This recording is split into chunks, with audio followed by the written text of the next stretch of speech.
Shalom, friends. Akiva here with Israel in 5, and I want to share with you that this week is a very powerful and emotional week here in Israel, as we have Yom HaZikaron, Israel Memorial Day for fallen soldiers and terror victims on Tuesday night into Wednesday day, immediately followed by Yom HaAtzmaut, Israel Independence Day, Wednesday night into Thursday day.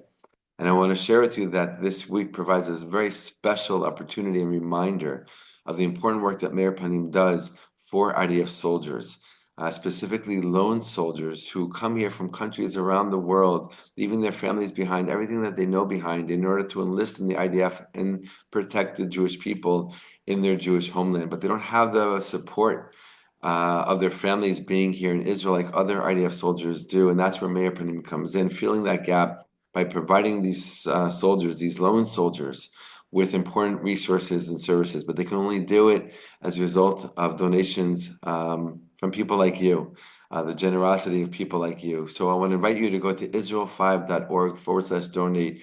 Open up your heart, give what you can, support Meir Panim's essential projects and services, helping out these IDF soldiers around the country, specifically at a time like this when we're remembering the sacrifice of soldiers for the Jewish people, for the world's one Jewish state. We really want to extend our hands and open up our hearts to them and help them in all kinds of ways. So again, israel5.org/donate. You can go and really help Meir Panim, help these soldiers.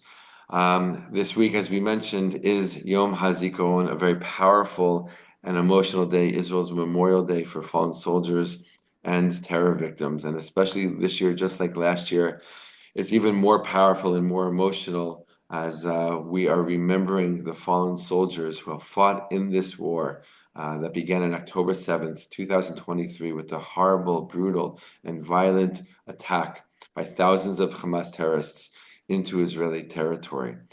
To date, almost 850 Israeli soldiers have fallen in this war, over 300 of them on October 7th alone. And this Yom HaZikaron, this Israel Memorial Day, we are remembering them.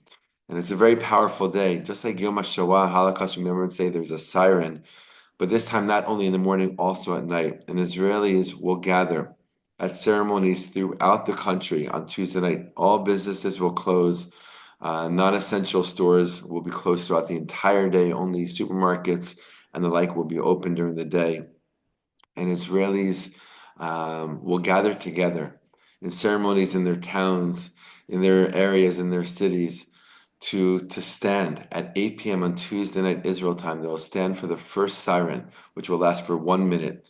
And that siren, that silence, right, with that siren, right? Imagine millions of people standing in silence, all doing the same thing, thinking about, remembering, and giving honor to the fallen soldiers of Israel from the beginning of this country, from 1948, also even in the years leading up to 1948, in the battles and the wars that Israel had to fight in order to have a country.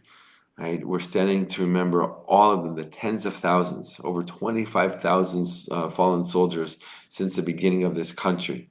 Right? But specifically this year, just like last year, our hearts are open and broken, and really thinking about the almost 850 soldiers who have fallen, who have lost their lives, sacrificed their lives in this war against our evil, evil enemy, Hamas, right? And other enemies on other borders like Hezbollah in southern Lebanon.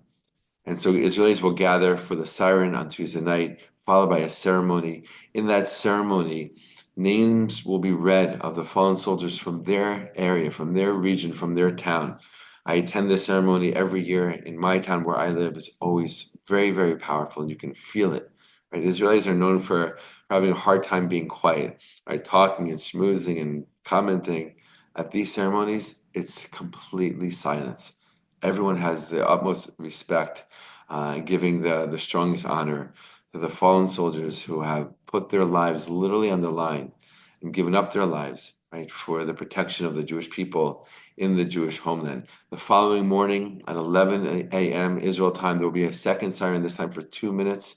And Israelis, once again, wherever they are, whatever they were doing, if they're in a store, if they're at work, if they're driving in their car, they will stop and they will stand once again in silence to remember the fallen soldiers and terror victims of Israel. Again, a very powerful day, a very emotional day. In every region of the country, there is a military cemetery where soldiers who are from that area, if they fell in battle, fell in service, they will be buried there. Unfortunately, since the beginning of this war, I've been numerous times to the military cemetery in my region, over and over again, attending the funerals of those who were killed either on October 7th or who fell in battle since. Right? There's a common experience for Israelis since October 7th. We're visiting our local military cemeteries more than ever because of the high numbers of casualties because of this war.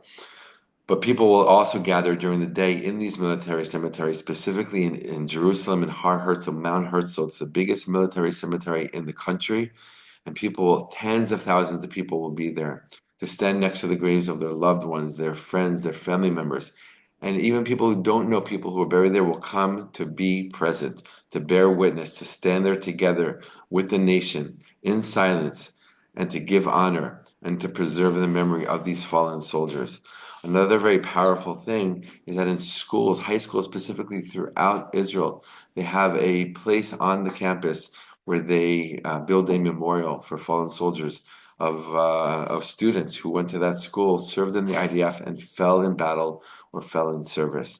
And on Israel Memorial Day and Yom HaZikaron, the students and their teachers will stand at that memorial, right, to have a ceremony, to have a service, to read out the names of the former students who fell in battle, and again, to give them honor and to preserve their memory. It's a very, very powerful day, as you can imagine. It's a very, very emotional week.